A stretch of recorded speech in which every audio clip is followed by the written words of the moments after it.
You say, tell us what you think. Is it lawful to pay taxes to Caesar or not? So nobody likes paying taxes. Doesn't matter what society you live in, no one's ever enjoyed paying taxes. But this annual tax back then was used specifically to fund the Roman occupation. So they were especially resentful. So the denarii was equivalent to 1 day's wage for a soldier. So this kind of, when you paid this tax every year, it reminded them of their subjugation. It reminded them of their occupation. So the trap here is if Jesus says, don't pay it, then the Herodians would run back to Pilate and tell him he's basically fomenting insurrection. And if he said, do pay it, then the Pharisees would use it to discredit him amongst the zealots. So, but Jesus, aware of their malice, said, why do you put me to the test, you hypocrites? Show me the coin for the tax. And they brought him a denarius. And Jesus said to them, whose likeness and inscription is this? They said, Caesar's. Then he said to them, therefore, render to Caesar the things that are Caesar's, and to God the things that are God's. And when they heard it, they marveled.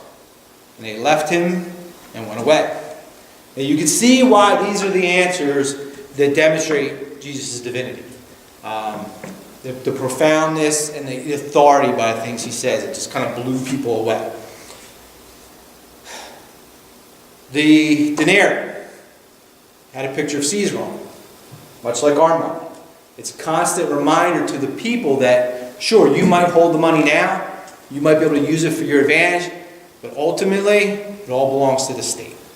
It all is meant to serve Caesar. It all belongs to him, and it's eventually going back to him.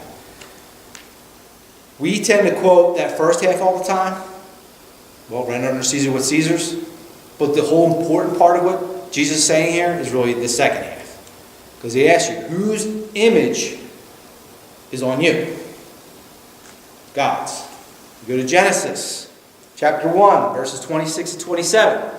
Then God said, let us make man in our image, after our likeness, and let them have dominion over the fish of the sea, and over the birds of the heavens, and over the livestock, and over the earth, and over every creeping thing that creeps on the earth. So God created man in his own image. In the image of God, he created him. Male and female, he created them.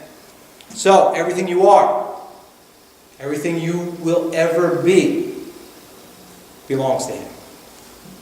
So what's the cliche? They say the only thing you can avoid or can't avoid is death and taxes.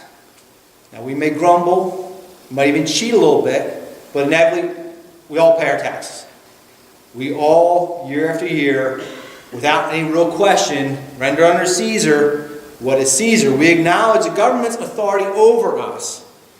But when it comes to the thing we really can't avoid, we tend to ignore it. The Bible says it's appointed for man once to die, and then after this comes the judgment. But when Jesus comes and tells us to give to him what belongs to him, our response tends to be, checks in the mail. Call back tomorrow.